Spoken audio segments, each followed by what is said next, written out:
톨스토이의 바보 이반, 1886년 작품인데요. 러시아의 민속동화 바보 이반을 재구성한 작품으로 러시아뿐만 아니라 세계 문학사에서도 중요한 단편소설로 평가받고 있는 작품이죠. 모두 12개의 글로 구성되어 있습니다. 바보 이반, 톨스토이. 1. 오래전 어느 마을에 부유한 농부가 있었다.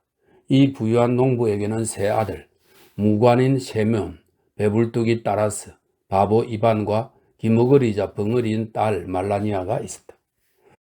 무관인 세면은 임금님을 섬기러 전쟁에 나갔고, 배불뚝이 따라스는 문 안의 장사치한테 장사 기술을 배우러 갔으며, 바보 이반은 누이와 함께 집에 남아 땀 흘려 일하고 있었다.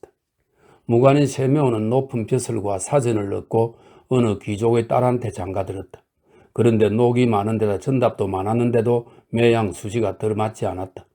세명은 들이기가 바쁘게 귀족 행세를 하는 부인이 물쓰듯 써버려 언제나 돈이 붙어 있을 날이 없었다. 그래서 무관인 세명은 도조를 받으려고 농장으로 갔다. 그러나 마름은 그에게 이렇게 말하는 것이었다. 도조는 드릴 수가 없었죠. 저희들에겐 가축이고 농구고 말이고 소고 쟁기고 간에 하나도 없으니 말이에요. 먼저 이것들을 갖추어야 합죠. 그래야만 비로소 수익이라는 것이 생기는 겁니다. 그래서 무관인 세묘는 아버지에게 갔다. 아버지는 부자이면서도 저에게는 아무것도 주시지 않았습니다. 저에게 땅을 3분의 1만 나눠 주십시오. 제 땅으로 이전하겠습니다. 너는 집에다 보태준 것이 하나도 있냐? 무엇 때문에 너에게 땅을 3분의 1이나 준단 말이냐? 그러는 날엔 이방과 너의 누이가 못마땅해 할 것이다. 그러자 세묘는 말했다. 그렇지만 그 애는 바보 아니에요. 그리고 누이란 애도 귀머거리에다 벙어리고 말이에요. 그런 애들한테 뭐가 필요하겠어요? 이 말에 대해서 영감은 이반이 뭐라고 말하나 어디 그 애한테 한번 물어보자 고 말했다. 그런데 이반은 뭘요? 드리죠 하고 말했다. 무관인 세묘는 집에서 3분의 1의 땅을 얻어 그 땅을 제 것으로 이전하고 나서 다시 임금님을 섬기러 떠났다. 배불뚝이 따라서도 돈을 많이 모아 장사처의 딸한테 장가들었다. 그래도 그는 불만이었다. 그래서 아버지에게 찾아와 제게도 제 몫을 나눠주십시오 하고 말했지만 영감은 따라서에게도 나누어 주고 싶지는 않았다. 너는 하고 그는 말을 꺼냈다. 너는 우리에게 보태준 게 아무것도 없다. 그리고 지금 집에 있는 것은 모두 이반이 번 것뿐이다. 나는 그 애하고 딸년을 섭섭하게 할 수는 없다. 저런 녀석에게 뭐가 필요합니까? 저 녀석은 바보 아니에요. 저 녀석은 장가도 갈 수 없습니다. 아무도 올 사람이 없습니다. 벙어리 누이도 그렇죠. 역시 필요한 것이라고는 아무것도 없었죠. 그렇잖아 이반. 나한테 곡식을 절반만 다오. 그리고 난 연장 따윈 갖지 않을 테니까 가축 중에서 저 잿빛 수마리나 한 마리 갖겠다. 저건 너에게 밭을 가는데 도움이 되는 것도 아닐 테고. 이반은 웃음을 터뜨렸다. 뭘요? 하더니 가지세요. 난 또 가서 잡아오겠습니다. 하고 그는 말했다. 이렇게 해서 따라서도 제 몫을 탔다. 따라서는 곡식을 저자에 실어내고 수말도 데리고 갔다. 그리고 이반은 예나 다름없이 늙어버린 암말 한 마리로 농사를 지어 아버지와 어머니를 복양하게 되었다. 2. 큰 돕개비에게는 이 형제들이 재산을 분배함에 있어 말다툼을 하지 않고 사이좋게 재산을 나눠 가지는 게 못마땅했다. 그래서 그는 작은 도깨비 셋을 큰 소리로 불렀다. 자, 봐. 그는 말했다. 저 세상의 저기 세 형제가 살고 있지. 세묘원이란 무관과 따라서란 배불뚝이 그리고 이반이란 바보 녀석이 말이야. 나는 말이야 저 녀석들에게 꼭 싸움을 붙여야겠는데 저 녀석들이 의좋게 살고 있지 않겠나? 서로서로가 너먹어라 하고 지내고 있거든. 저 이반이란 바보 녀석이 아주 그냥 내 일을 깡그리 망가뜨려 놓았지 뭐야. 이제부터 너희 셋이서 모두 나가 저 녀석들에게 눌러붙어 서로 싸움을 하도록 의를 끊어놓아라. 어때? 그것을 할 수 있겠나? 할 수 있다마다요. 하고 그들은 말했다. 너희들 어떻게 할 작정이냐? 그건 이렇게 할 작정이죠. 먼저 저 녀석들을 먹을 게 하나도 없도록 홀랑 발가벗긴 다음 세 녀석을 한 곳에다 모으죠. 그러면 저 녀석들도 필시 서로 치고받고 하게 될 겁니다. 큰 도깨비가 말했다. 너희는 제 할 일을 잘 알고 있는 것 같군. 가거라. 그리고 말이다. 저 세 녀석들의 사이를 떼놓기 전에는 나에게 돌아와서는 안 돼. 그렇지 않으면 너희 새놈의 가죽을 몽땅 벗기고 말 테니까 그리 알아라. 작은 도깨비들은 어느 늪 속으로 들어가 어떻게 일에 착수할 것인지를 상의하기 시작했다. 그리고 저마다 조금이라도 더 수월한 일을 맡으려고 오랫동안 궁리한 끝에 겨우 심지를 뽑아서 누가 누구를 맡을 것인지를 정하기로 결정했다. 그리고 다른 자들보다 조금이라도 일찍 일을 마친 자는 다른 자를 도우러 와야 한다는 것이었다. 작은 도깨비들은 제비를 뽑고 나서 언제 다시 이 늪에 모일 것인지 날짜를 정하고 그날 누구의 일이 끝나고 누구를 도우러 가야 할 것인지를 알아보기로 했다. 작은 도깨비들은 저마다 제비 뽑기대로 행동하기로 하고 헤어졌다. 드디어 그날이 닥치자 작은 도깨비들은 약속대로 늪에 모였다. 그리고 각기 자기의 일이 어떻게 되었는지를 설명하기 시작했다. 세묘원이라 무관한테서 돌아온 첫 번째 도깨비가 입을 열었다. 내 일은 말이야 하고 그는 말했다. 잘 돼 나가고 있어. 내가 맡은 그 세묘는 내일 틀림없이 아버지한테 갈 거야. 그의 동료들이 묻기 시작했다. 그래 너는? 하고 그들은 입을 모아 어떻게 했지? 하고 물었다. 나는 말이야. 그는 말했다. 나는 우선 먼저 세묘원에게 잔뜩 용기를 불어넣어 주었지. 그랬더니 그 녀석은 제 임금님에게 온 세계를 정복해 보이겠다고 약속하지 않았겠나? 그러자 임금님은 세묘원을 대장으로 만들어서 말이야. 인디아 임금을 치러 보낸 거야. 모두들 치러 가리고 모였어. 그런데 나는 바로 그날 밤 세명 군사들의 화약을 모조리 적셔 놓고는 또 인디아 임금에게로 가서 지프로 군사들을 무수히 만들어 놓았지. 세면의 군사는 자기네 쪽으로 사방팔방으로 지푸라기 군사들이 몰려오는 것을 보고는 잔뜩 겁을 먹은 거야. 세면은 쏘앗 하고 명령을 내렸지만 대포고 총이고 간에 나가야 말이지.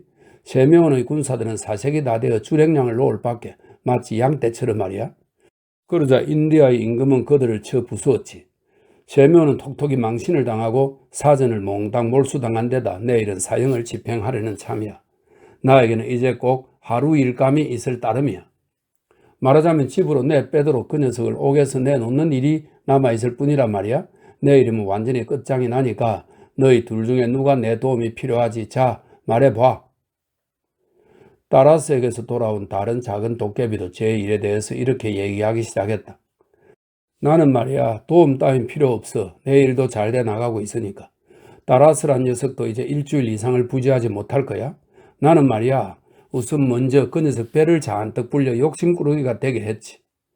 그랬더니 그 녀석은 남의 재산을 턱없이 탐내어 보지도 못한 것까지 모두 사고 싶어졌지 뭐야. 돈을 있는 대로 탈탈 털어 무진장으로 사버렸지. 그래도 모자라서 여전히 또 사고 있는 거야. 지금에 와선 빚까지 져가면서 사들이고 있는 형편이야. 이제는 너무 긁어 모으다 보니까 어떻게 처치해야 할지 몰라 안절부절 못하고 있어. 일주일 뒤에는 이것저것 갚고 해야 할 기한이 닥치는데 그 안에 나는 그 녀석의 물건들을 깡그리 걸음으로 만들어 놓고 말 작정이지. 그러면 그 녀석은 필지 갚지 못하고 이내 제 아비한테 달려가게 될 거야. 그러고는 그들은 이반에게서 돌아온 셋째 도깨비에게 너희 일은 어떻게 됐지? 하고 물었다.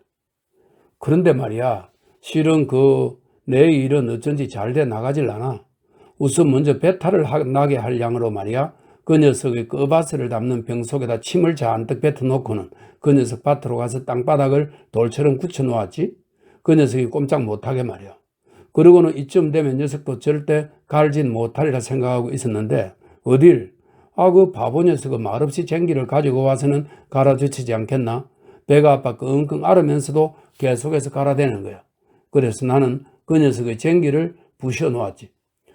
그랬더니 그 녀석은 집으로 돌아가 딴 보습으로 갈아 끼우고는 새 성에를 몇 개인가 대고 또다시 갈기 시작하지 뭐야. 그래서 나는 땅 밑으로 기어 들어가는 보습을 붙들어 버리고 했는데 어딜 도무지 붙잡아져야 말이지. 그 녀석이 쟁기를 누르는 데다 보습은 날카롭고 해서 내 손은 마구 베이고 말았어. 그래 그 녀석은 거의 다 갈아버리고 이제는 겨우 한두 둑밖에 남지 않았어. 그러니까 여보게들 와서 좀 도와주게나. 우리가 그 녀석 하나를 때려잡지 못하는 날엔 우리들의 일은 모두 헛사가 되고 말 테니 말이야. 만약 그 바보가 남아 농사를 짓게 되면 그들은 별로 곤란을 받지 않게 될 거거든. 그 녀석이 두 형을 부양하게 될 테니 말이야. 무관인 세면을 맡고 있는 작은 도깨비가 내일 도우러 가겠다고 약속했다. 작은 도깨비들은 그것으로 일단 헤어졌다. 3. 이반은 묵혀두었던 밭을 다 갈고 이제는 거전 한 두둑만 놓았을 뿐이었다. 그는 마저 다 갈아버리려고 말을 타고 왔다. 배가 아파 견딜 수 없었으나 갈지 않으면 안 되었다. 그래서 곧비에 줄을 톡 치며 쟁기를 돌려갈기 시작했다. 한 번 갔다가 되돌아와서 다시 되짚어 오려고 하는데 마치 나무 뿌리에 걸리기라도 한 것처럼 어쩐 일인지 쟁기가 나가지 않는다. 그것은 작은 도깨비가 두 발로 쟁기술에 매달려 꽉 누르고 있기 때문이었다. 별 이상한 일도 다 했다고 이반은 생각했다. 아까만 해도 나무 뿌리 같은 건 없었는데 그래도 역시 나무 뿌리인지 모른다. 이반은 두둑 속에다 손을 집어넣었다. 그러자 무엇인가 부드러운 것이 뭉클 손에 닿았다. 그는 그것을 움켜잡아 밖으로 끌어냈다. 나무 뿌리 같은 새까만 것이었는데 그 위에서 무엇인가 꿈틀거린다. 자세히 보니까 살아있는 작은 도깨비가 아닌가? 아니 이게 뭐 이런 게 다 있어. 이반은 작은 도깨비를 번쩍 치켜들고 한 마루에다가 내리쳐 박살을 내버리려고 했다. 그러자 작은 도깨비가 소리를 지르면서 제발 죽이지 말아 주십시오. 그 대신 무엇이건 원하는 대로 해드리겠습니다. 하고 말했다. 그래 어떻게 하겠다는 거냐? 그저 뭘 원하시는지 말씀만 해주십시오. 이반은 머리를 긁으며 말했다. 나는 배가 아픈데 말이야. 낫게 할 수 있겠나? 할 수 있고 말고요. 하고 작은 도깨비는 말했다. 그럼 어디 낫게 해보렴? 작은 도깨비는 두둑 위에 몸을 구부리고 여기저기 손톱으로 뒤져가며 무엇인가를 찾았다. 이윽고 가지가 셋인 조그만 뿌리를 쏙 뽑아 그것을 이반에게 건네며 말했다. 여기 있습니다. 이 뿌리를 한 뿌리만 삼키시면 천하에 없는 아픔도 이내 가셔집니다. 이반은 뿌리를 받아 찢어서는 한 가지 삼켰다. 그러자 금방 복통이 가셨다. 작은 도깨비는 다시 사정하기 시작했다. 자, 이제 놓아주십시오. 나는 땅속으로 기어들어가 이제 다시는 나오지 않으렵니다. 그러자 이반이 말했다. 자, 그럼 잘 가거라. 그런데 이반이 말을 시작하기가 바쁘게 작은 도깨비는 물속에 던진 돌처럼 땅속으로 금방 모습을 감춰버리고 말았다. 그 자리엔 구멍만이 하나 남았을 뿐이었다. 이반은 나머지 두 가지의 뿌리를 모자 속에다 쑤셔넣고 그대로 마저 갈기 시작했다. 그리고 마지막 일항을 다 갈고 나자 쟁기를 뒤집어 엎고 집으로 돌아왔다. 말을 풀어놓고 오두막 안으로 들어가자 맏형인 무관 셰몬이 아내와 함께 앉아 저녁을 먹고 있었다. 그는 전답을 몰수당한 것이었다. 그리고 가까스로 옥에서 도망쳐 나와 아버지한테서 살 양으로 여기에 달려온 것이었다. 셰몬은 이반을 보고 이렇게 말했다. 나는 여기서 살려고 왔다. 나하고 집사람을 먹여다오. 새 일자리가 났을 때까지. 아, 그렇게 하시죠. 염려 말고 여기서 사세요. 이반은 말했다. 그렇게 말하고 이반이 막 글상에 걸터 앉았는데 이반에게서 나는 흙냄새가 셰몬의 부인 마음에 들지 않았다. 그리하여 그녀는 남편에게 말했다. 난 정말 못 견디겠어요.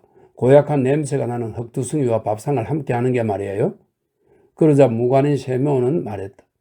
아내가 너에게서 나는 냄새가 싫다고 말씀하시니까 너는 문관에서 먹었으면 좋겠는데. 아, 그렇게하죠. 하고 이반은 말했다. 그렇지 않아도 난 바로 밤 순찰을 나갈 시간이 되었으니까요. 말에게도 먹이를 줘야 하고. 이반은 빵과 윗옷을 집어들고 밤 순찰을 하러 나갔다. 4. 무관인 셰몬을 맡은 작은 도깨비는 그날 밤 안에 일을 마치고 약속대로 바보를 골려주려고 이반을 맡은 작은 도깨비를 찾아왔다. 밭으로 와서 여기저기 한참 동료를 찾아 헤맸으나 어디에도 없고 그저 구멍이 하나 쾌행하니 뚫려있는 것만을 발견했을 뿐이었다. 이거 아무래도 동료 신상에 무슨 불행한 일이라도 일어난 모양이다. 그 녀석을 대신할 수밖에 없지. 밭은 이제 다 갈아놨으니까 이번에는 풀밭에서 어디 한번 그 바보를 골려주어야지. 작은 도깨비는 목장으로 가 이반 내 풀밭에 큰 물이 들게 했다. 풀밭은 온통 진흙바닥이 되었다. 이반은 순찰에서 돌아와 큰 낫을 들고 풀밭으로 풀을 베러 나갔다. 이반은 도착하자 이내 베기 시작했다. 그러나 한 번이나 두 번 내두르기만 했는데도 낫의 날이 무뎌져 들지 않게 되어 갈아야 했다. 이반은 여러 가지로 해보았다. 그는 혼잣말을 했다. 안 되겠다. 집에 가서 숫돌을 가져와야겠다. 그 김에 빵도 가져와야지. 비록 일주일이 걸리는 한이 있더라도 다 베기 전에 여기에서 떠나지 않겠다. 작은 도깨비는 이 소리를 듣고 좀 생각하더니 제기랄 이 녀석은 바보로군. 이 녀석은 이래서는 안 되겠다. 무슨 딴수를 쓰든지 해야지 하고 말했다. 이반은 돌아와서 낫을 갈더니 베기 시작했다. 작은 도깨비는 풀 속에 몰래 기어들어가 낫 공치를 붙잡고 그 날을 흙 속에다 쳐박기 시작했다. 이반은 힘이 들어서나 가까스로 일을 끝냈다. 이제 늪의 한 다랑이만이 남았을 뿐이었다. 작은 도깨비는 늪 속으로 기어들어가 이렇게 생각했다. 이번에는 비록 손가락이 잘리는 한이 있더라도 베지 못하게 해주어야지. 이반은 늪으로 왔다. 보기에는 풀이 그렇게 칙칙하지도 않은데 어쩐지 낫이 말을 잘 듣지 않는다. 이반은 바짝 약이 올라 힘껏 낫을 내두르기 시작했다. 작은 도깨비는 베겨내지 못하게 됐다. 뒤로 뛰어서 물러날 겨를이 없는 것이다. 일이 틀린 것으로 보고 작은 도깨비는 등불 속으로 몸을 숨겼다. 이반은 큰 낫을 마구 휘둘러 등불을 치면서 작은 도깨비의 꼬리를 절반 잘라버렸다. 이반은 풀을 다 베고 나서 누이에게 그것을 긁어 모으라고 일러놓고 이번에는 호미를 베러 갔다. 갈고랑 낫을 가지고 갔을 때는 꼬리가 잘린 작은 도깨비가 어느 틈에 그곳에 와서 호미를 마구 흩어놓았기 때문에 갈고랑 낫으로는 베어질 것 같지가 않았다. 그래서 이반은 집으로 되돌아가 다시 보통 낫을 가지고 와 베기 시작하여 곧 다 베버렸다. 자, 이번에는 귀리를 베어야지. 꼬리를 잘린 작은 도깨비는 이 말을 듣자 이번에야말로 저 녀석을 골려주어야지. 어디 내일 아침까지만 두고 봐라 하고 생각했다. 그 이튿날 아침 작은 도깨비가 귀리밭에 달려가 보았더니 귀리는 벌써 다 베어져 있었다. 밤사이에 귀리의 나달이 보다 적게 떨어지게 할 양으로 이반이 그것을 말끔히 베어 놓았던 것이다. 작은 도깨비는 약이 바짝 올라 중얼거렸다. 그 바보 녀석은 내 꼬리를 잘라 놓은 데다 또 나를 괴롭히고 있다. 전쟁에서도 이처럼 경을 치는 일은 없다. 그 빌어먹을 놈은 밤에도 잠을 자지 않으니 도무지 당해낼 도리가 없다. 그러나 이번에는 호밀가리 속으로 들어가 모조리 썩혀버리고 말겠다. 작은 도깨비는 호밀가리가 있는 데로 가자 그 다발 사이로 기어들어가 썩히기 시작했다. 그런데 호밀단을 띄우고 있는 사이에 저도 따뜻해져 그만 꾸벅꾸벅 졸기 시작했다. 한편 이반은 암말에게 수레를 끌게 하고 누이와 함께 호밀단을 나르러 왔다. 호밀가리 옆으로 다가가 호밀단을 짐수레에 싣기 시작하였다. 두어 단가량 던져 올려놓는데 똑바로 작은 도깨비의 등짝을 밀어대게 되었다. 그래 치켜들어 보았더니 갈퀴발 끝에 꼬리가 짧은 작은 도깨비가 걸려 버둥거리고 움츠리고 하면서 한참 도망치려고 애쓰고 있었다. 그것을 보고 말했다. 아니 요놈 보게 뭐가 이렇게 못된 게 있어. 너 또 나온 게로구나. 그러자 작은 도깨비는 말했다. 아니에요. 내가 아닙니다요. 앞서 것은 내 형제였어요. 나는 당신의 형님이신 세몬한테 있었던 놈입니다. 너가 어떤 놈이든지 똑같이 혼을 내야겠다. 이반은 말했다. 이번에 밭두둑에다 내리쳐 박살을 내려고 하는데 작은 도깨비가 이렇게 사정하기 시작했다. 한 번만 놓아주세요. 이제 다시는 나오지 않겠습니다. 놓아주시기만 하면 당신이 원하는 것은 뭐든지 해드리겠습니다. 그래 무엇을 할 수 있다는 거냐? 하고 이반이 묻자 작은 도깨비는 말했다. 나는 원하신다면 무엇으로라도 군사를 만들어낼 수 있습니다. 그렇지만 그까짓 게 무슨 소용이 있지? 어디에나 쓰입죠. 그들은 내 생각대로 무슨 지식은 할 수 있습니다. 노래를 부를 수도 있단 말이지. 그렇고 말고요. 그럼 어디 한번 만들어 보렴. 이반은 말했다. 이 호밀단을 한 단 들어 땅바닥에다 반드시 세우고 흔들면서 그저 이렇게 말하기만 하면 됩니다. 내 종이 이르는 말이노라. 다발이 아니라 보리집 수만큼의 군사가 되리라. 이반은 호밀단을 들고 그것을 땅바닥에다 세우고 흔들면서 작은 도깨비가 일러준 대로 했다. 그러자 호밀단이 산산이 흩어져 많은 군사가 되고 고수와 나팔수가 선두에서 둥당거리는 것이었다. 이반은 웃음을 터뜨렸다. 그거 참, 내 놈은 여간한 솜씨가 아니구나. 이걸 여자애들이 보면 정말 기뻐하겠는걸? 그럼 이제 놓아주세요. 아니야. 하고 이반은 말했다. 나달도 떨지 않은 호밀단으로 군사를 만들면 나달을 버리게 되잖아. 그러니 어떻게 해야 다시 호밀단으로 되돌려 놓는지를 가르쳐 주어야지 그 나달을 떨어야 할 게 아니야. 그러자 작은 도깨비는 말했다. 이렇게 말하시면 됩니다. 군사의 수만큼 보릿집이 되어라. 또 다발이 되어라. 내 종이 이르는 말이노라. 이반이 그대로 말하자 다시 다발이 되었다. 작은 도깨비는 또다시 사정하기 시작했다. 이제 놓아주세요. 그래, 그러면. 이반은 작은 도깨비를 발두둑에다 걸쳐놓고 한쪽 손으로 누르면서 그를 갈퀴에서 빼주었다. 잘 가거라 하고 그는 말했다. 그런데 그가 말을 시작하기가 바쁘게 작은 도깨비는 물속에 던진 돌처럼 금방 땅속으로 뛰어들어가 버렸다. 그러자 그저 퀭하니 구멍이 하나 남을 뿐이었다. 이반은 집으로 돌아와 보니 둘째 형 따라스가 아내와 함께 와서 한창 저녁을 먹고 있는 중이었다. 배불뚝이 따라서는 돈을 치르지 못하고 빚 때문에 도망쳐 온 것이었다. 그는 이반을 보자 예 이반 하고 말했다. 내가 다시 장사를 할 때까지 집사람과 나를 좀 먹여 살려 주어야겠다. 아 그렇게 하세요. 계세요. 하고 이반은 말했다. 이반은 윗옷을 벗고 식탁 앞에 앉았다. 그러자 따라서의 아내가 입을 열었다. 나는 바보 따위와 같이 밥 먹을 수 없어요. 땀 냄새가 고약하게 나서 말이에요. 그러자 따라서는 이렇게 말했다. 이반, 너에게서는 나는 냄새가 좋지 않다. 저기 저 문간에 가서 먹어라. 그럼 그렇게 하죠. 하고 이반은 말했다. 그리고 제 몫의 빵을 들고 바깥으로 나갔다. 그렇지 않아도 마침 밤 순찰을 나갈 시간이에요. 말에게도 먹이를 주어야 하니까. 5. 세 번째의 작은 도깨비는 그날 밤 일이 끝나자 약속대로 동료를 거들러 그러니까 바보 이반을 골려주려고 따라서한테 왔다. 밭으로 와서 여기저기 동료들을 찾아보아서는 아무도 없고 그저 구멍만 발견했을 뿐이었다. 그래서 풀밭으로 가보았더니 그놈의 늪에서 잘린 꼬리가 눈에 띄었다. 그리고 호미를 베어낸 밭에서도 또 하나의 구멍을 발견했다. 아무래도 이거 동료들의 신상에 무엇인가 화가 미친 모양이구나. 내가 그들을 대신해서 그 바보 녀석을 홍구멍을 내줘야겠구나. 그는 생각하였다. 작은 도깨비는 이반을 찾으러 타작마장으로 갔다. 그랬더니 이반은 벌써 들일을 마치고 숲속에서 나무를 치고 있었다. 두 형들은 모두 같이 사는 것이 옹색하게 느껴지기 시작했다.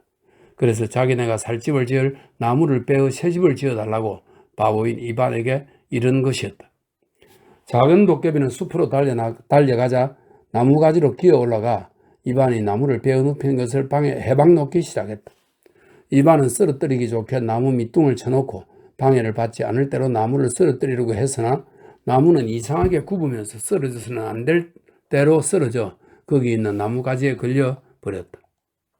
이반은 지렛대를 하나 만들어 여기저기로 그 방향을 틀어가면서 겨우 나무를 쓰러뜨렸다. 이반은 다른 나무를 베기 시작했다. 그런데 역시 아까와 마찬가지였다. 이반은 가져내릴 쓴 나머지 가까스로 쓰러뜨렸다.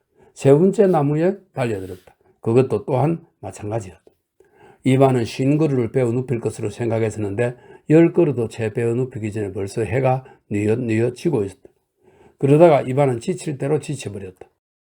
그의 몸에서는 김이 무럭무럭 나 온통 몸이 땀에 젖어버렸는데도 그는 일손을 멈추지 않았다. 그는 또 한 그루 베어 눕혔다. 그랬더니 등짝이 지끈지끈 쑤시기 시작하여 맥이 탁 풀리고 말았다. 그래서 도끼를 나무에다 쳐박아 놓고 조금 쉴 양으로 앉았다. 작은 도깨비는 이반이 잠잠해진 것을 알고 기뻐했다. 그리고 생각했다. 녹초가 되어 내 동댕이 징그러군. 어디 그럼 나도 좀 쉬어볼까? 작은 도깨비는 나무가지 위로 올라타고 앉아 속으로 고소해하고 있었다. 그런데 이반은 다시 벌떡 일어나 도끼를 쳐들고 그것을 반대쪽에서 냅다 내리쳤다. 그러자 나무는 벼랑간 뿌지직 빠개지면서 쓰러졌다. 작은 도깨비는 워낙 갑작스런 일을 당하여 미처 발을 비킬 겨를도 없이 우지건하고 가지가 꺾이는 바람에 그 사이에 손이 끼고 말았다. 이반은 깜짝 놀랐다. 아니 요 망할게 너희놈 또 나왔구나. 그러자 작은 도깨비는 말했다. 내가 아닙니다. 당신의 형님이신 따라서한테 있었던 놈이에요. 아니 너가 어떤 놈이건 내가 알 바 아니다. 이반은 도끼를 번쩍 치켜들어 도끼 등으로 내려치려고 했다.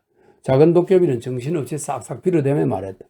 제발 치지만 마십시오. 원하는 것이 있으면 무엇이거나 해드릴 테니. 그래 도대체 너가 무엇을 할 수 있길래? 나는 당신에게 당신이 원하시는 만큼의 돈을 만들어 드릴 수 있습니다. 그렇다면 하고 이반은 말했다. 어디 한번 만들어 보렴. 작은 도깨비는 이반에게 이렇게 가르쳐 주었다. 이 떡갈나무 잎을 들고 두 손으로 그러면 금화가 땅바닥에 떨어질 테니. 이반은 나무잎을 들고 비벼 보았다. 그랬더니 아니나 다를까 누런 금화가 우수수 쏟아졌다. 그 좋겠는걸 어린애들이 가지고 놀기엔. 자 그럼 놔주세요. 작은 도깨비는 말했다. 그래 그렇게 하지. 이반은 지렛대를 들고 작은 도깨비를 빼내 주었다. 그리고 잘 가거라 하고 말했다. 그런데 그가 말을 시작하기가 무섭게 작은 도깨비는 물속에 돌을 던지기라도 한 것처럼 금방 땅속으로 기어 들어가 버리고 그저 구멍만이 하나 쾌행하니 남을 뿐이었다. 6. 형제들은 집을 지어 따로따로 살기 시작했다. 이반은 들일을 마치고는 맥주를 담가 두 형들을 잔치에 소개했다. 그러나 형들은 이반의 초대에 응하려 들지 않았다. 우리들은 농부들 투성이의 잔치란 건 본 일이 없어 하고 그들은 말하는 것이었다. 이반은 농부며 아낙네들에게 잔치를 베풀고 함께 맥주도 마셨다. 그리고 취기가 올라오자 춤놀이가 벌어진 길로 걸어 나갔다. 이반은 춤놀이판으로 다가가 아낙네들에게 자기를 칭찬해달라고 올렸다. 그러면 나는 여러분들에게 아직 한 번도 구경해보지 못한 것들을 줄 테니까. 이 말을 들은 아낙네들은 웃음을 터뜨리고 그를 칭찬해댔다. 그리고 나서 이렇게 말했다. 자, 그럼 주어요. 금방 가져올게. 하고 이반은 말하고 나서 씨앗 상자를 안고 숲속으로 뛰어갔다. 아낙네들은 어머 저 바보 좀 보게 하고 비웃었다. 그리고 그냥 그에 대해서는 잊어버렸다. 그런데 보니까 이반이 되돌아 달려 나오는데 무엇인가를 가득 채우는 씨앗 상자를 들고 있었다. 어때, 나누어 줄까? 어디 나누어 줘봐요. 이반은 그 말을 한 주먹 쥐어 아낙네들에게 싹 던졌다. 그러자 갑자기 소란이 일어났다. 아낙네들은 그것을 주우려고 냅다 몰려들었다. 농부들도 달려왔다. 서로 그 말을 잡아챘다. 어떤 한 노파는 하마터면 죽을 뻔했다. 이반은 끌끌 웃어댔다. 그렇지만 서로를 미리 치지는 말아요 하고 그는 말했다. 여러분들에게 더 줄 테니까. 이렇게 말하고 그는 다시 흩뿌리기 시작했다. 많은 사람들이 잇따라 떼지어 왔다. 이반은 상자에 있는 대로 전부 뿌려버렸다. 그런데도 군중은 더 달라고 졸라댔다. 그래서 이반은 이렇게 말했다. 이젠 다 털어버려서 이 다음번에 또 주지. 자, 이젠 춤을 추어볼까? 좋은 노래를 불러봐. 아낙네들은 노래를 부르기 시작했다. 재미없는데 당신네 노래는? 하고 그는 말했다. 그럼 어떤 노래가 좋지요? 아낙네들이 물었다. 그렇다면 내가 금방 보여주지. 그러고는 흙간으로 가 보리단을 한 움큼 뽑아내어 나다를 떨어내고는 그것을 반드시 세워놓더니 툭 치며 말했다. 자, 내 종이 이르는 말이노라. 다발로 있을 게 아니라 보리집의 수만큼 군사가 되어라. 그러자 보리단은 산산이 흩어져 군사가 되더니 북과 나팔을 쿵작거리기 시작했다. 이반은 군사들에게 노래를 부르라고 이르고 그들과 함께 길로 나갔다. 군중은 깜짝 놀랐다. 군사들은 노래를 부르고 있었다. 이었고 이반은 아무도 뒤따라와서는 안 된다고 일려놓고 그들을 도로 흙간으로 데리고 가 다시 본시대로 다발을 지어 밑자리가 되어 있는 마른 풀더미 위에 내던졌다. 그리고 집으로 돌아와 마구간에 들어와서 자버렸다. 7. 이튿날 아침 맏형인 무관 세묘원이 이 일을 알고 이반한테 찾아와 이렇게 말했다. 너 나한테 죄다 말하렴. 도대체 너는 그 군사를 어디서 데려왔다 어디로 데려갔지? 그걸 물어 뭘 하시려고요? 뭘 하려느냐고? 군사만 있으면 뭐든 다 할 수 있단 말이야. 나라를 얻을 수도 있어. 이반은 깜짝 놀랐다. 그럼 왜 진작 말씀하지 않으셨죠? 얼마든지 원하시는 대로 만들어 드리겠습니다. 마침 누이와 둘이 보리단을 잔뜩 장만해 놨으니까. 이반은 형을 흙간으로 데리고 와서 이렇게 말했다. 알겠어. 그럼 군사를 만들어 드릴 테니 말씀해요. 그 대신 꼭 데리고 가셔야 해요. 그렇지 않고 만일 먹여 살려야 하는 날엔 그야말로 하루에 온 동네를 몽땅 털어 먹게 될 테니까요. 무관인 세몬이 군사를 데리고 가겠노라고 약속하여 이반은 군사를 만들어내기 시작했다. 그는 보리단으로 타작마당을 내리쳤다. 그러다 그와 동시에 일개 중대의 군사가 되었다. 또 한 번 내리치면 또 일개 중대의 군사가 되었다. 그리하여 그는 온 들판을 가득 메울 만큼의 무수한 군대를 만들었다. 어떻습니까? 이젠 됐어요? 이제 그만 됐어. 고맙다 이반. 세묘는 크게 기뻐하며 이렇게 말했다. 뭘요? 만일 더 필요하시거든 언제든지 오세요. 얼마든지 만들어 드릴 테니. 요새는 보리집이 잔뜩 있으니까요. 무관인 세묘는 곧 군대를 지휘하여 싸움을 하러 나갔다. 무관인 세묘는 떠나자 이번에는 배불뚝이 따라스가 찾아왔다. 그도 또한 어제의 일을 알고 있었던 것이다. 그는 아우에게 이렇게 간청하기 시작했다. 숨기지 말고 말해보렴. 그래, 너는 어디서 그 말을 얻었지? 만일 나한테 그렇게 마음먹은 대로 되는 돈이 있다면 나는 그 돈으로 온 세계의 돈을 긁어모아 볼 텐데 말이야. 이반은 깜짝 놀라 말했다. 그래요? 아, 그렇다면 그렇다고 진작 말씀하실 일이지. 형님께서 원하시는 대로 만들어 드리죠. 형은 크게 기뻐했다. 나는 씨앗 장사로 새 상자만 있으면 된다. 그럼 그렇게 하세요. 숲속으로 갑시다. 한데 말을 챙겨가지고 가셔야죠. 날라오기가 힘들 테니까. 둘이서 숲속으로 말을 타고 갔다. 그래야 이반은 떡갈나무에서 잎을 훑어 비비기 시작했다. 금화가 쏟아져 산더미처럼 쌓였다. 어때요? 이만하면? 따라서는 기뻐서 어쩔 줄 몰랐다. 당장은 이만큼 있으면 충분하다. 고맙다 이반. 뭘요? 더 필요하시거든 언제든지 오세요. 더 만들어 드릴 테니까. 얼마든지 만들어 드리겠어요. 잎사귀는 얼마든지 있으니 말이에요. 배불뚝이 따라서는 달구지에다 금화를 가득 싣고 장사를 하러 떠났다. 이래하여 두 형들은 제각기 떠났다. 셰묘는 전쟁을 시작하고 따라서는 장사를 시작했다. 무관인 셰묘는 두 나라를 정복하고 배불뚝이 따라서는 큰 돈을 벌었다. 어느 날 셰묘가 따라서는 한자리에서 만나 서로 숨김없는 말을 주고받게 되었다. 셰묘는 군대를 얻은 경위에 대해서, 그리고 따라서는 돈을 모으게 된 경위에 대해서였다. 무관인 셰묘는 아우에게 나는 말이야 나라를 정복해 잘 지내고 있기는 한데 그저 돈만 넉넉지 못할 뿐이야. 군대를 먹여 살려야 할 돈 말이야 하고 말했다. 그러자 따라서가 말했다. 그런데 나는 말이요 돈을 어지간히 모았는데 그저 한 가지 그것을 지키게 할 사람이 한 명도 없다는 게 골칫거리예요. 그때 무관이 말했다. 이반에게 찾아가 보자꾸나. 나는 그 녀석의 군대를 더 만들게 하여 내 돈을 지키게 할 테니까 너는 그 군대를 먹여 살릴 만큼의 돈을 만들어 주도록 그녀에게 말하란 말이야. 이리하여 둘은 이반한테도 찾아왔다. 이반의 집에 오자 셰묘는 이렇게 말문을 열었다. 이봐 이반, 내게 아무래도 군사가 좀 모자라. 그러니까 군사를 좀 더 만들어 다오. 한 두어 지피라도 좋으니 말이야. 이반은 고개를 살레살레 내저었다. 안 돼요 하고 그는 말했다. 형님에게는 이제 더 이상 군사를 만들어 드리지 않겠습니다. 아니 이반 왜 그러지? 그전에 너는 약속했었잖아. 그야 약속하기는 했었죠. 그러나 이제 더는 만들지 않겠습니다. 아니 어째서 만들지 않겠다는 거야 이 바보 녀석아. 왜냐하면 형님의 군사가 사람을 죽였기 때문이에요. 이즈막의 일인데 말이에요. 내가 길가에 밭을 갈고 있다가 본 것인데 한 아낙네가 그 길로 너를 지고 가면서 엉엉 통곡하고 있지 않겠어요?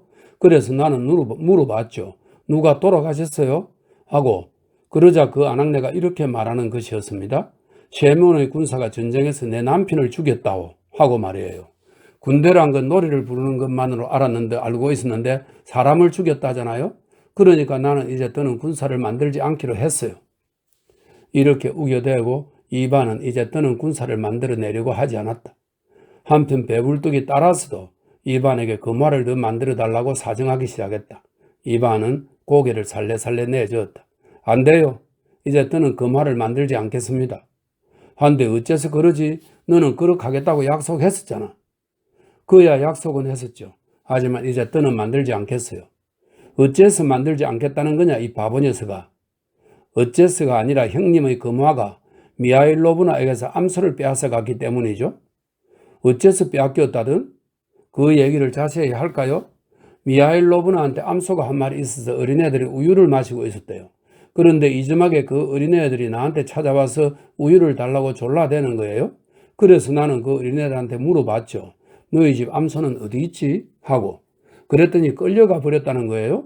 어떤 놈이 끌고 갔는데? 했더니 배불뚝이 따라서 내 하인이 찾아와 엄마에게 그 말을 세입 주니까 엄마가 그 사람에게 암소를 주어버렸어요. 우리들은 이제 마실 것이라고는 하나도 없어요. 하고 말하더군요. 나는 형님이 그 말을 노리개를 삼고 있는 줄로만 알고 있었는데 어린애들한테서 암소를 빼앗아가 버렸어요. 나는 이제 형님에게는 금화 따윈 만들어 드리지 않겠습니다.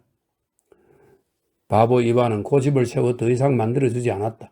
그래서 두 형제들은 허탕을 친 채 떠났다. 두 형들은 귀로에 올랐다. 그리고 그 도중에 어떤 수단으로 그 공경을 서로 도와 나갈 것인지에 대해서 상의하였다. 셰묘온이 말했다. 그럼 이렇게 하자꾸나. 너가 나에게 돈을 주고 내가 너에게 군대를 절반 준다. 너희 돈을 지키도록 말이지. 따라서는 동의했다. 두 형제는 가지고 있는 것을 서로 나누어 갖고 둘이 다 임금이 되었으며 둘이 다 부자가 되었다. 8. 그러나 이반은 부모를 복양하면서 벙어리 누이와 함께 들에서 일을 하며 살았다. 한 번은 이런 일이 있었다. 이반네 집의 늙은 개가 병이 나고 옴이 생겨 죽게 됐다. 이반은 그것을 가엾게 여기고 모자 속에 빵을 넣어 개에게 던져주었다. 그런데 모자에 구멍이 뚫려 있어 작은 도깨비가 준 조그만 뿌리가 한 가지 굴러 떨어졌다. 늙은 개는 빵과 함께 그것을 주워 먹었다. 그런데 뿌리를 먹자마자 개는 갑자기 생기가 올라 뛰어오르기도 하고 장난을 치기도 하며 짖기도 하고 꼬리를 흔들기도 했다. 병이 말끔히 나은 것이었다. 부모들은 그것을 보고 깜짝 놀랐다. 너는 어떻게 개를 낳겠니? 그러자 이반은 이렇게 말했다. 나는 어떤 병이든 낫는 풀뿌리를 가지고 있었는데 그 하나를 이 개가 먹은 거예요. 마침 이 무렵 임금의 딸이 병을 앓고 있었다. 임금은 방방곡곡의 도시와 촌락에 방을 써붙이게 하여 누구라도 좋으니 공주의 병을 낫게 해준 자에게는 크게 포상을 할 것이며 만일 그가 독신이라면 공주를 아내로 맡게 하겠다는 것이었다. 이반네 마을에도 물론 이 방문이 나붙었다. 아버지와 어머니는 이반을 불러놓고 그에게 이렇게 말했다. 너도 임금님의 방문이 어떤 것이란 걸 들었겠지? 너는 만병통치의 풀뿌리를 가지고 있다는 얘긴데 한번 가서 공주님의 병을 낫게 해보렴. 그러면 너는 한평생 행복을 누리게 될 게 아니야. 그럼 그렇게 하죠. 하고 이반은 말했다. 그리고 곧 떠날 채비를 했다. 부모님이 나들이 옷으로 차려 입혀주었다. 이반은 문간으로 나가다가 손이 굽은 여자 거지가 거기에 서 있는 것을 보았다. 듣자니까 당신은 무슨 병이든 다 낫게 한다면서요? 어디 내 손도 좀 낫게 해주시구려. 이대로는 내 손으로 신발도 신을 수 없다오. 그 여자 거지가 말했다. 그렇게 해주지요. 하고 이반은 말했다. 그리고 풀뿌리를 꺼내어 여자 거지에게 주고 그는 그것을 삼키라고 일렀다. 여자 거지는 그것을 삼켰다. 그러자 갑자기 여자 거지의 병이 나 그 자리에서 손을 쓸 수 있게 됐다. 아버지와 어머니는 이반을 임금에게 데리고 가려고 나왔다가 이반이 한 가닥밖에 남지 않은 풀뿌리를 여자 거지에게 주어버려 공주를 낫게 할 방도가 없게 되었음을 알고 입을 모아 욕하기 시작했다. 그래, 거지 따윈 가엾게 여기면서도 공주는 가엾지 않다. 그 말이랬다, 내 놈은. 그러자 이반은 곧 공주도 가엾어졌다. 그는 말에게 수레를 끌게 하고는 부랴부랴 짚을 쌓고 그 위에 앉아 떠나려고 했다. 그래, 도대체 너는 어디로 가려는 거냐, 이 바보 녀석아. 공주님을 낫게 해드리려고 가는 겁니다. 하지만 너에게 낫게 해드릴 게 아무것도 없잖아. 뭐 어떻게라도 해보겠어요. 이렇게 말하고 그는 말을 몰았다. 이반이 궁궐에다 막 굴문에 내려서자마자 어느 틈에 공주의 병은 씻은 듯 나아버렸다. 임금은 크게 기뻐하여 신하에게 이반을 자기에게로 불러들이라고 이러고 그에게 훌륭한 옷을 차려 입혔다. 그리고 이반에게 말했다. 이제부터 그대는 짐의 부마로다. 황공합니다. 하고 이반은 말했다. 그리하여 그는 공주와 결혼했다. 임금은 오래지 않아 죽었다. 그래서 이반은 임금이 되었다. 이래하여 세 형제가 모두 임금이 되었다. 9.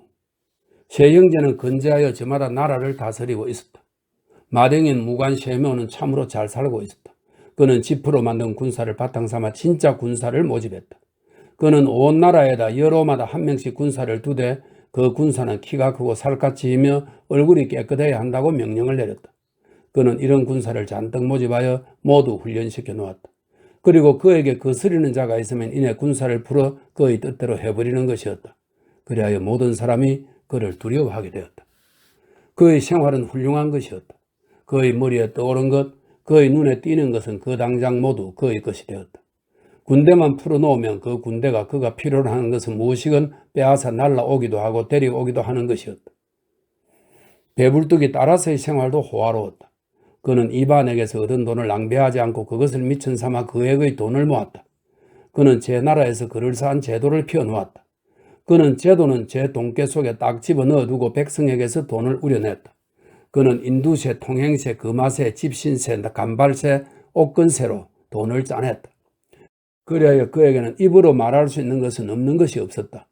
누구나가 돈이 부족했기 때문에 모두들 돈이 아쉬워 무엇이나 그에게 날라왔고 일을 하려고 몰려들었다. 바보 이반의 생활도 또한 그리 나쁘지는 않았다. 장인의 장례를 치르기가 바쁘게 그는 임금의 의대를 다 벗어던지고 그것을 왕비의 옷장에 집어넣게 했다. 그리고 자기는 다시 삼배 속옷에 잠방이를 걸친 데다 집신을 신고 일에 매달렸다. 나는 도무지 답답해 못 견디겠어. 배만 자꾸 커지는 데다 먹을 수도 잠을 잘 수도 없으니 말이야? 하고 그는 말했다. 그리하여 그는 부모와 벙어리 누이를 불러와 또다시 일을 하기 시작했다. 사람들은 그에게 이렇게 말했다. 하지만 당신은 임금님이 아니십니까? 아니, 일 없어. 임금도 먹어야 하니까. 그는 대답했다. 대신이 들어와 녹봉을 치를 국고금이 없사옵니다. 하고 진언했다. 뭐 일 없어. 없거든 치르지 않으면 되지. 그럼 그들은 근무를 하지 않게 될 것이옵니다. 그럼 그렇게라지 내버려둬. 근무하지 않아도 좋아. 오히려 자유롭게 일들을 하게 될 테니까 모두들 걸음이나 내게 해. 그들은 걸음을 많이 만들어 놓았을 테니까. 사람들이 이반에게로 재판을 받으려고 왔다. 한 사람이 저자가 소인의 돈을 훔쳐 사옵니다 하고 말하자 이반은 좋아. 그러니까 저자는 돈이 필요했다 그 말이지 하고 말했다. 이에 모든 사람은 이반이 바보라는 것을 알게 되었다. 왕비가 그에게 말했다. 모두들 임금님을 바보라 말하고 있다 하옵니다. 일 없어 하고 그는 말했다. 이반의 아내는 생각하고 또 생각했다. 그러나 그녀도 또한 바보였다. 제가 어찌 감히 남편을 거스릴 수 있겠습니까? 실은 바늘 가는 대로 따라가야 하는 것이거늘. 이렇게 말하고 그녀도 왕비의 옷을 벗어 옷장 속에 집어넣고 이반의 여동생에게로 농사일을 배우러 갔다. 그래야 이 일을 익히고 나서 남편을 거들기 시작했다. 똑똑한 사람은 모두 이반의 나라를 떠나버리고 남은 것은 그저 바보뿐이었다. 돈이라는 것은 어느 누구에게도 없었다. 모두 일을 하여 자기 스스로 살아감과 동시에 착한 사람을 도와주면서 살아나갔다. 10. 큰 도깨비는 작은 도깨비들이 세 형제를 어떻게 파멸시켰는가 하는 것에 대한 소식이 오기를 학수고대하고 있었다. 그러나 아무런 소식도 없었다. 그래서 사정을 살펴볼 양으로 자기가 직접 나서서 여기저기 찾아 돌아다녔지만 찾아낸 것이라고는 그저 새 구멍뿐이었다. 아무래도 집 모양이로군. 그렇다면 내가 직접 손을 쓸 수밖에 도리가 없지. 그는 형제들을 찾으러 갔으나 그들은 이미 살던 곳에는 없었다. 그는 형제들을 각각 다른 나라에서 발견했다. 셋이 다 건재하고 있는 데다 나라를 다스리고 있었다. 이것을 본 그는 혼자 말을 했다. 이렇게 되고 보면 내가 선수 나서야겠다. 그는 먼저 무관인 세면의 나라로 갔다. 그리고 제 모습을 감추고 장수로 둔갑하여 세면 왕에게 찾아갔다. 듣자온즉 세면 임금님께서는 위대한 무인이신 듯 하옵니다. 그러나 신도 그 일에 있어서는 확고히 익히고 있는 바가 있사와 전하를 섬기고자 하옵니다만 하고 그는 말했다. 세몬 왕은 그에게 여러 가지로 물어보고 나서 그가 현명한 사람임을 알고 기용하기로 했다. 새로 기용된 장수는 강력한 군대를 모으는 방법을 세몬 왕에게 진언했다. 우선 첫째로 더 많은 군사를 모아야 할 줄로 아뢰옵니다. 그렇지 않으면 이 나라에는 집안일을 일삼는 백성이 너무 많아지게 되옵니다. 젊은 사람들은 가릴 것 없이 모조리 징집하셔야 하옵니다. 둘째로 신식 소총과 대포를 만들지 않으면 안 되옵니다. 신이 없사 콩이라도 흩뿌리듯이 단번에 100발의 총알이 나가는 소총을 만들어 올리게 사옵니다. 그리고 또 대포도 어떠한 것이든 불로 태워버리게 할 무서운 성능의 것을 만들어 올리게 사옵니다. 이것은 사람이고 말이고 성벽이고 할 것 없이 모든 것을 깡그리 태워 없애버리고 말 것이옵니다. 세몬 왕은 새로 기용된 장수의 진언을 받아들였다. 그리하여 젊은이는 모조리 군대에 징집할 것을 명령하고 또 새로운 공장을 지어 신식 소총과 대포를 만들어내자 이내 이웃나라의 임금에게 싸움을 걸었다. 그리하여 싸움이 벌어지자마자 세몬 왕은 자기의 군사들에게 적군에게 총포를 마구 퍼부으라고 명령하고 단숨에 쳐부수고 그 절반을 불태워버렸다. 이웃나라의 임금은 칠급을 하여 곧 항복하고 자기 나라를 바쳤다. 세몬 왕은 크게 기뻐하며 이번에는 인디아 왕도 정복하고 말아야지 하고 말했다. 그런데 인디아 왕은 세몬 왕의 소문을 듣고 그의 전략을 완전히 가로챈 데다 그것에 제 생각을 덧붙였다. 인디아 왕은 그저 젊은이들을 군대에 징집할 뿐만 아니라 독신의 여자들까지도 모조리 군사로 뽑았다. 그리하여 그의 군대는 세몬의 그것보다도 더 많아졌다. 게다가 또 그는 소총이며 대포를 만드는 법을 세몬 왕에게서 배운 데다 공중을 날아 머리 위에서 포탄을 던지는 것까지 생각해냈다. 세몬 왕은 인디아 왕에게 싸움을 걸었다. 그의 생각으론 지난번의 전쟁과 마찬가지로 일거에 칠 것 같았지만 그러나 날카로운 낫도 언제까지나 잘 되는 것은 아니다. 인디아 왕은 세몬의 군대를 착탄거리까지 들어오게 하지 않고 여자 군사들을 공중으로 보내어 적군의 머리 위에다 포탄을 던지기로 했다. 여자 군사들은 공중에서 마치 진딧물 위에다 붕사를 뿌리듯 세몬의 군대에 포탄을 퍼붓기 시작했다. 세몬의 군대는 모두 혼비백산하여 여기저기로 어지럽게 달아나고 세몬 왕 혼자만이 남았을 뿐이었다. 인디아 왕은 세몬의 나라를 몰수하고 무관인 세몬은 발 가는 대로 정처 없이 도망쳐 다녔다. 큰 도깨비는 이 마탱을 결단내놓고 이번에는 따라서 왕에게로 갔다. 그는 장사꾼으로 둔갑하여 따라서의 나라에 자리를 잡자 선심을 베풀기도 하고 돈을 마구 쏟기도 했다. 이 장사치는 온갖 물건에 많은 값의 돈을 치러 주었으므로 백성은 모두 돈을 벌기 위해 이 장사치에게 몰려들었다. 이래하여 백성의 호주머니가 아주 두둑해졌으므로 체납금은 모두 말끔히 내게 되고 어떤 세금이건 기한 안에 딱딱 바치게 되었다. 따라서 왕은 크게 기뻐했다.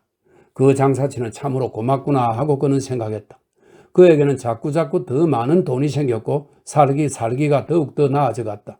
그리하여 따라서 왕은 새로운 계획을 세우고 자기의 새 궁전을 짓기 시작했다. 나무나 돌을 날라라 일을 하러 나오라고 그는 백성들에게 영을 내린 뒤 모든 일에 비싼 품삯을 매겼다. 다라스 왕은 전과 마찬가지로 그의 돈을 노리고 백성들이 자기에게 일을 하려고 몰려오려니 생각했다. 그런데 제목이며 돌은 모두 그 장사치에게로 실려가고 있는 데다 일꾼도 모두 그리로 몰려가고 있는 것이 아닌가. 다라스 왕은 품삯을 올렸다. 그러나 장사치는 더 많은 돈을 내던졌다. 다라스 왕은 많은 돈을 가지고 있었다. 그러나 장사치는 더 많이 가지고 있었다. 계속 장사치는 임금의 품삯을 누르고 매겼다. 궁전은 착공된 채 좀처럼 준공되지 않고 있었다. 다라스 왕은 정원을 만들려고 계획했다. 가을이 닥쳤으므로 다라스 왕은 정원을 만들러 오라고 백성들에게 알렸다. 그러나 아무도 나오는 사람은 없고 모두 장사친의 못을 팔아 가버렸다. 겨울이 닥쳤다. 다라스는 새 틀외투를 짓기 위해 검은 담비의 가죽을 사야겠다고 생각하고 시내를 보냈더니 그자가 돌아와 이렇게 말하였다. 그 장사치가 모조리 사들였기 때문에 검정 담비는 없사옵니다. 그자는 한결 비싼 값을 주었고 그 가죽으로는 방석까지 만들었다 하옵니다. 다라스 왕은 종말을 사들여야 했다. 그래서 그것을 사러 내보냈더니 모두 돌아와서 전하는 말에 의하면 좋은 종마는 모두 그 장사치의 손에 들어가 장사치의 못을 채울 물을 나르고 있다는 것이었다. 모두 임금의 일이라면 아무것도 해주지 않으면서도 장사치를 위해서는 어떤 일에도 나갔고 장사치에게서 번 돈을 그에게로 가지고 와서 조세로 내밀 뿐이었다. 이래하여 임금에게는 돈이 너무 많이 남아돌아 그것을 어디에 두어야 할지 모를 정도였지만 생활은 차츰 나빠졌다. 임금도 이제는 온갖 계획을 세우기를 그만두고 어떻게든지 살아나갈 것밖에는 생각하지 않게 되었으나 이었고 그마저도 위태로워졌다. 모든 것이 옹색해졌다. 여자들도 사제들도 모두 그에게서 장사치 쪽으로 빠져나가기 시작했다. 벌써 식료품까지 모자라기 시작했다. 시장으로 물건을 사러 가보아도 아무것도 없었다. 그것은 장사치가 모두 몰아서 사들여 버렸기 때문이며 그는 다만 조세로 돈을 받아들일 따름이었다. 다라스 왕은 잔뜩 화가 나 장사치를 외국으로 내쫓았다. 그러나 장사치는 국경에 도사리고 앉아 역시 똑같은 짓을 했다. 여전히 장사치의 돈을 보고 모두 임금에게서 장사치에게로 몰려갔다. 임금의 사정은 완전히 악화되고 말았다. 며칠씩 꼬박 굶는 적이 있는가 하면 장사치는 임금에게서 왕비까지도 살해한다는 풍문까지 들려왔다. 따라서 왕은 이제 주눅이 들어 어떻게 해야 할지 몸둘 바를 모르게 되었다. 어느 날 무관인 세면이 그에게로 찾아와 이렇게 말했다. 좀 도와줘. 나는 인디아 왕에게 패망했어. 그러나 배불뚝이 따라서 자신도 지금은 배가죽이 등뼈까지 붙어있는 지경이었다. 나 자신이 벌써 꼬박 이틀이나 아무것도 먹지 못하고 있단 말이에요. 11. 큰 도깨비는 두 형제를 거들나게 하고 이반에게 갔다. 큰 도깨비는 장수로 둔갑하고 이반에게로 찾아가 군대를 만들 것을 그에게 권했다. 상감께서 군대가 없이 지내신다는 것은 채통이 서지 않는 일이 아닌가 하옵니다. 어명을 내리시기만 한다면 신은 상감의 백성 가운데서 군대를 모아 훌륭한 군대를 만들어 올리게 사옵니다. 이반은 그의 말을 듣고 나서 그것도 좋은 말이요. 그럼 어디 만들어 보오. 그리고 그들이 노래를 잘 부르도록 가르치어. 나는 그것을 좋아하니까 하고 말했다. 큰 도깨비는 이반의 나라를 돌아다니면서 지원병을 모집하기 시작했다. 군사를 지원하는 자는 누구나 보드과 한 병과 빨간 모자를 얻게 될 거라고 설명했다. 바보들은 코웃음을 쳤다. 술 따윈 우리들에겐 얼마든지 있단 말이야. 우리들은 우리들이 제 손으로 빚고 있으니까 말이야. 그리고 모자도 아낙네들이 어떤 것이든 갖고 싶은 걸 만들어 준단 말이야. 알록달록한 것이나 술이 달린 것까지도. 이래서 어느 누구 한 사람 군대를 지원하는 자라고는 없었다. 큰 도깨비는 이반에게 찾아왔다. 상감, 나라의 바보들은 자진해서 군사가 되려고는 하지 않사옵니다. 그러하온즉 그들은 권력으로서 몰아대야 할 줄로 아뢰오. 그것도 좋겠는걸. 그럼 권력으로서 몰아대보. 큰 도깨비는 백성들은 모두 군사가 되어야 하며 만약 거역하는 자가 있으면 이방 왕께서 차명을 내릴 것이니라 하고 보고했다. 바보들은 장수에게로 찾아와 이렇게 말했다. 당신은 우리들이 만일 군사가 되지 않으면 임금님께서 차명을 내리신다고 말씀하고 계시는데 군대가 되면 어떻게 된다는 거 말씀하고 있지 않습니다. 군대에 나가면 목숨을 잃는다는 말이 있던데. 그렇지. 그런 일이 없는 것도 아니지. 그 말을 듣고 바보들은 옹고집이 되었다. 그럼 우리들은 나가지 않겠습니다. 차라리 집에서 죽게 해주시는 게 더 낫지 뭡니까? 어차피 죽어야 하는 거라면. 너희들은 바보로군. 이 바보들아. 군사가 되었다고 해서 꼭 죽는 것은 아니야. 그렇지만 군사가 되지 않으면 그건 뭐 영락없이 이반 왕에게 죽음을 당하고 말 것이다. 바보들은 곰곰 생각하다가 임금인 바보 이반에게 물어보러 갔다. 장수께서 나오셔서 모두 군사가 되라고 소신들에게 명령하고 계시옵니다. 군대에 나가면 죽음을 당할는지 당하지 않을는지는 모르지만 나가지 않으면 소신들에게 꼭 차명을 내리실 것이라고 말씀하고 계시는데 정말이옵니까 그건? 이반은 껄껄 웃었다. 그래, 어떻게 짐이 혼자서 그대들을 모두 차명할 수 있으리요? 짐이 바보가 아니었던들 그대들에게 잘 알아듣도록 설명했으려면 짐 자신도 무엇가 뭔지 통 모르겠으니 말이요. 그러하오시다면 소신들은 군대에 나가지 않겠사옵니다. 그렇게들 하지. 나가지 않아도 좋아. 바보들은 장수에게로 가서 군사가 되기를 거절했다. 큰 도깨비는 이 일이 잘 되어 나가지 않음을 보고 따라간 왕에게 가서 알랑알랑 비위를 맞추면서 부추겼다. 싸움을 걸어서 한번 이반 왕의 나라를 치십시다. 그 나라에는 비록 돈은 없을지라도 곡식이며 가축이며 그 밖의 온갖 것이 풍부히 있으니까요. 따라간 왕은 싸움을 걸기로 했다. 먼저 대군을 모으고 총이며 대포를 갖추자 국경으로 나가 이반의 나라에 침입하기 시작했다. 사람들은 이반에게로 달려와 이렇게 아뢰었다. 따라간 왕이 우리들에게 싸움을 걸어와 싸웁니다. 뭐 어떨라고? 싸움을 걸어오겠다면 걸어오라지. 따라간 왕은 국경을 넘자 척 후병을 보내어 이반 군대의 동정을 살피게 했다. 그는 여기저기 찾아다녔지만 군대 같은 것은 어디에도 보이지 않았다. 그러나 어디선지 나타날는지 모른다고 오래오래 기다렸지만 군대에 대해서는 뜬 소문도 들을 수 없었다. 누구와 싸울래야 싸울 상대가 없었다. 따라간 왕은 군사들에게 마을을 점령하게 했다. 군사들이 한 마을에 들이닥쳤다. 그러자 남녀 바보들이 뛰어나와 군사들을 바라보더니 미심쩍어하며 놀란 눈치였다. 군사들은 바보들에게서 곡식이며 가축을 약탈했다. 바보들은 무엇이건 선선히 내주었고 어느 누구도 자기를 지키려 하기는커녕 여기 와서 살라고 권유하는 것이었다. 군사들은 딴 마을로 가보았으나 거기도 역시 마찬가지였다. 군사들은 그날도 그 이튿날도 여기저기 진종일 돌아다니고 또 돌아다녀 보았지만 이르는 곳마다 어디나 마찬가지인 것이다. 있는 대로 다 탈탈 털다시피 하여 내주었고 어느 한 사람 자기를 지키려고 하지 않았다. 그들은 말했다. 이것 보세요.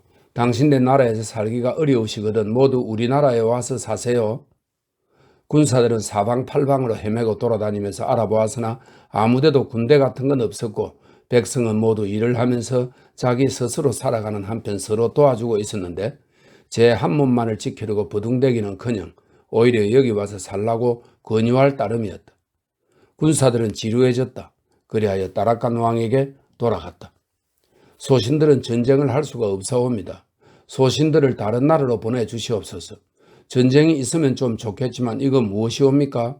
흡사 유약한 사람을 참살하는 것 같아 이 나라에서는 이제 더 이상 더 싸울 수가 없사옵니다.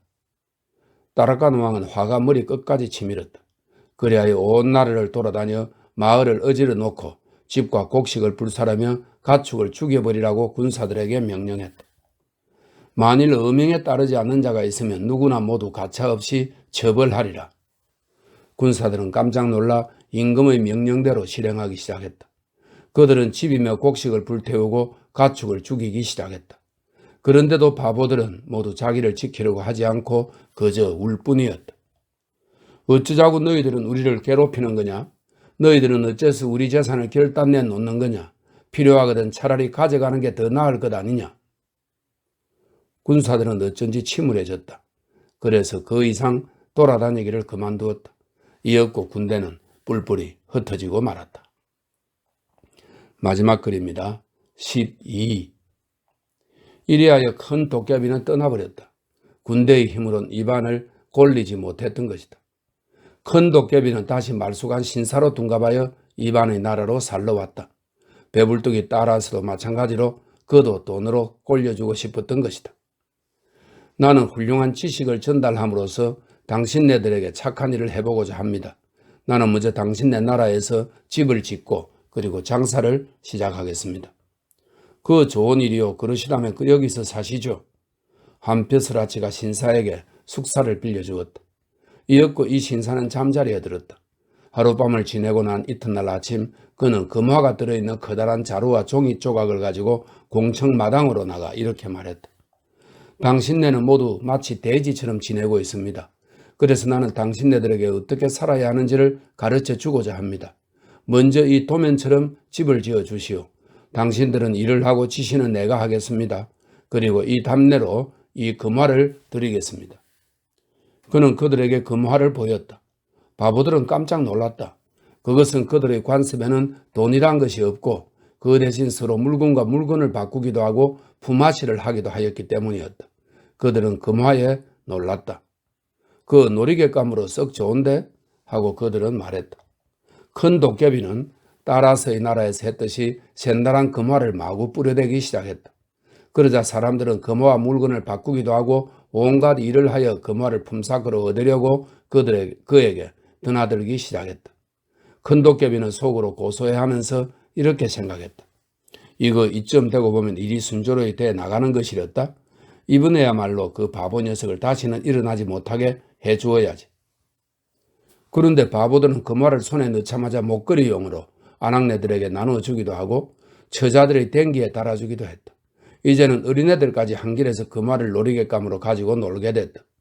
모든 사람들에게 많은 금화가 생기게 되자 이제는 더 얻으려고 하지 않게 됐다. 그런데 말쑥한 신사 쪽은 대궐 같은 집이 아직 절반도 되어 있지 않은 데다 곡식임의 가축도 아직 한 해치도 비축되어 있지 않았다. 그래서 신사는 이렇게 알렸다. 나한테로 일들을 하러 오라. 곡식이며 가축을 가지고 오라. 어떤 물건이 됐든 어떤 일이 됐든 그 값으로 많은 금화를 주겠다 하고. 그러나 어느 누구 한 사람 일하러 가는 자도 없는가 하면 무엇 하나 들고 가는 사람도 없었다.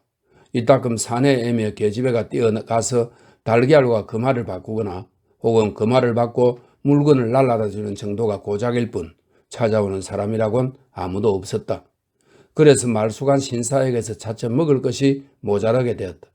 시장기가 들어 무엇이나 먹을 것을 사보려고 마을 안을 서성거렸다. 그러다 그는 어느 한 집에 쑥 들어가 암탉을 사려고 금화를 내밀었다. 그랬더니 안주인이 그걸 받지 않으며 우리 집엔 수탉에 있어요 그런 건 하고 말했다.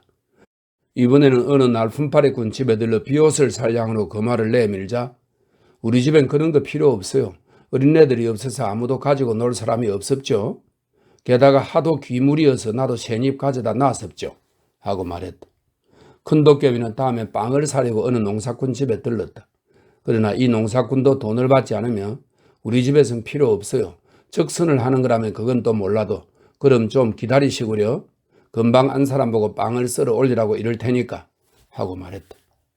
도깨비는 침을 뱉고 냅다 농사꾼 집에서 주렐랑을 놓았다. 적선을 위해서 받고 어쩌고 할 문제가 아니었다. 그로서는 이런 말을 듣는 것이 칼보다도 더 무서웠던 것이다. 이래서 빵도 얻지 못하고 말았다. 사람들은 모두 그 말을 충분히 손에 넣었던 것이다. 그리하여 큰 도깨비가 어디를 가나 어느 누구 한 사람 돈을 보고는 어떠한 것도 주려고 하지 않고 모두들 이렇게 말하는 것이었다. 무엇인가 딴 것을 가지고 오거나 일을 하러 오거나 그렇지 않으면 적선을 바라고 동냥을 하러 오거나 하구려. 그러나 도깨비는 돈밖에는 아무것도 가진 것이라고는 없었다. 일을 하기는 싫었고 그렇다고 적선을 바라고 동냥을 할 수도 없었다. 큰 도깨비는 잔뜩 화가 났다. 어떻게 된 거야? 당신네는 금화가 더 필요할 텐데 말이야. 언제 당신네들에게 돈을 주어야 하나? 돈만 가지면 무엇이든지 사고 어떤 일꾼이든지 들여놓을 텐데 말이야. 그러나 바보들은 그 말을 듣는 둥 마는 둥 했다. 아니죠. 그런 건 필요 없었죠. 여기선 지불이라든가 세금이라든가 하는 건 하나도 없으니까요. 그러니까 그까지 돈 따위는 가져도 쓸 데가 없어요. 큰 도깨비는 저녁도 먹지 못한 채 잠자리에 들었다. 이 일이 바로 이반의 귀에 들어갔다. 백성들이 그에게로 찾아와 이렇게 물었기 때문이었다. 도대체 소신들은 어찌해야 하오리까? 소신들한테 말쑥한 새님이 나타나사옵니다. 그는 맛있는 음식이나 좋은 술만을 좋아하고 깨끗한 옷이나 입기를 좋아하면서 이런 숫제 하려고 들지도 않는가 하면 동냥을 하지도 않고 그저 금화라는 것만 내밀 뿐이니 말이옵니다. 전에 금화가 모이기 전에는 모두들 그 새님에게 무엇이나 다 주었었는데 이제는 그 어떤 것도 주는 사람이 없사옵니다. 이 새님을 어떻게 해야 하오리까? 굶어 죽지는 않아야 할 텐데 말이옵니다. 이반은 다 듣고 나서 이렇게 말했다. 아무렴 그렇고 말고 먹여 살려야 하느니라. 목자처럼 집집마다 돌아다니게 하라. 할 수 없이 큰 도깨비는 이 집 저 집 돌아다니게 됐다. 그렇게 하는 동안 이반의 궁궐로 차례가 돌아왔다. 큰 도깨비가 점심을 먹으러 갔을 때 이반 내에서는 벙어리 여동생이 점심을 차리고 있었다. 그녀는 지금까지 자주 게으름뱅이에 속아왔다. 게으름뱅이는 일을 하지도 않는 주제에 꼭 맨 먼저 밥을 먹으러 와서는 장만해 놓은 음식을 싹싹 먹어치우는 것이었다. 그 결과 벙어리 처녀는 사람의 손만 보고도 게으름뱅이를 곧잘 분간했다. 손에 못이 박힌 사람은 식탁에 앉히지만 못이 박히지 않은 사람에게는 먹다 남은 찌꺼기를 주고 있었다. 큰 도깨비가 식탁 머리에 앉자 벙어리 처녀는 얼른 그 손을 살짝 들여다보았다. 못이 박히지 않았다. 손은 깨끗하고 매끈하며 손톱이 길게 자라나 있었다. 벙어리 처녀는 무엇이라고 외쳐대더니 도깨비를 식탁에서 끌어냈다. 그러자 이반의 아내가 그에게 말했다. 나무라지 마세요. 우리 시누이는 손에 못이 박히지 않은 사람을 식탁에 앉히지 않기로 하고 있으니까요. 자, 잠깐 기다리세요. 곧 다들 자실 테니까 그 다음에 남은 것을 잡수세요. 임금의 궁궐에서는 나에게 돼지와 똑같은 것을 먹이려고 하고 있구나라고 생각하자 큰 도깨비는 은근히 화가 났다. 이래하여 이반에게 말했다. 임금님 나라에는 모든 사람에게 손으로 일을 하도록 어리석은 법률이 있는가 봅니다. 그러나 그것은 여러분이 어리석기 때문에 그런 궁리가 생긴 것에 지나지 않사옵니다. 영리한 사람은 무엇으로 일을 하는지 아시나이까? 바보인 우리가 어찌 그런 걸 다 알겠는가? 우리들은 무엇이나 대체로 손과 등으로 하고 있지. 그것은 말하자면 여러분들이 바보이기 때문이옵니다. 그럼 소신이 어떻게 머리로 일을 하는지 그 요령을 가르쳐 드릴까 하옵니다. 그러면 여러분들도 알게 될 것이옵니다. 손보다 머리로 일을 하는 편이 쉽다는 것을. 이반은 놀랐다. 그러고 보니 그게 바로 우리가 바보로 불리는 소위였다. 그러자 큰 도깨비가 말하기 시작했다. 그러나 결코 수월하지는 않사옵니다. 머리로 일을 한다는 것도. 소신의 손에 못이 박히지 않았다고 하여 지금만 해도 여러분들은 소신에게 먹을 것을 주시지 않사오나 그것은 말이옵니다. 그것은 말하옵자면 이런 것을 모르고 계시기 때문이옵니다. 즉 머리로 일을 하는 것이 백갑절이나 더 어렵다는 것을. 때로 머리가 빠개지는 수도 있으니까 말이옵니다. 이반은 생각에 잠겼다. 한데 어찌 그대는 그렇게 제 자신을 괴롭히는 거지? 머리가 빠개지는 수도 있다니 과연 수월한 일은 아니로다. 그보다는 차라리 그대도 손과 등을 써서 더 수월한 일을 하면 될 게 아닌가? 그러자 도깨비가 말했다. 소신이 소신 자신을 괴롭히는 것은 바보인 여러분들을 불쌍히 여기기 때문이옵니다. 만일 소신이 소신 자신을 괴롭히지 않는다면 여러분들은 영구히 바보가 되고 말 것이옵니다. 그러나 소신은 머리로 일을 해왔사온 즉 이제부터 여러분들께도 가르쳐 드릴까 하옵니다. 어디 가르쳐 주게. 손이 지쳤을 때 머리로 대신할 수 있다는 그 방법을. 도깨비는 그것을 가르쳐 주겠다고 약속했다. 이반은 온 나라에 방문을 붙였다. 훌륭한 신사가 나타나 여러분들에게 머리로 일하는 법을 가르쳐 준다. 머리로는 손보다도 훨씬 더 많은 벌이를 할 수 있다. 모두들 배우러 나오라 하고. 이반의 나라에는 높은 망대가 세워지고 거기에 반듯한 사닥다리가 걸쳐지고 그 위에 단이 마련되었다. 이반은 신사의 모습이 잘 보이도록 그곳으로 안내했다. 신사는 망대 위에 서서 찌꺼리기 시작했다. 바보 백성들은 구경을 하러 꾸역꾸역 모여들었다. 바보들은 손을 쓰지 않고 머리로 일을 하려면 어떻게 해야 하는지를 신사가 실제로 보여주려니 하고 생각하고 있었던 것이다. 그러나 큰 도깨비는 단지 그저 말로만 어떻게 하면 일을 하지 않고도 살아갈 수 있을지를 바보들에게 가르칠 뿐이었다. 바보들에게는 뭐가 뭔지 통 납득이 가지 않았다. 그래서 잠시 바라보고 있다가 이윽고 저마다 제 일들을 하러 뿔뿔이 흩어져 버렸다. 큰 도깨비는 진종일 망대 위에 서 있었다. 다음 날도 내내 서 있었다. 그리하여 줄곧 쥐끌여 댔다. 그는 무엇이라도 좀 먹었으면 싶었다. 그러나 바보들은 만일 저 사람이 손보다 머리로 훨씬 더 잘 일을 할 수 있다면 머리로 제 빵점 실컷 만들려니 생각하고 망대 위에 그에게 빵을 가져다 주어야겠다든가 하는 생각은 숫제하지도 않았다. 큰 도깨비는 그 이튿날도 단위에 서서 줄곧 쥐끌여 댔다. 그러나 사람들은 가까이 다가와 잠시 바라보고는 이내 또 이리저리 흩어져 갈 뿐이었다. 이반은 이따금 물었다. 그래, 어떤가? 그 신사는 머리로 일을 하기 시작했나? 아니옵니다. 아직도 여전히 찌끄려대고 있기만 하올 뿐입니다. 큰 도깨비는 또 진종일 단위에 서 있었고 이제는 차츰 쇠약해서 비틀거리기 시작했다가 한 차례 비틀거린 후 그만 기둥에 머리를 부딪혔다. 한 바보가 이것을 보고 이반의 아내에게 알리자 이반의 아내는 덜에 나가 있는 남편에게로 달려갔다.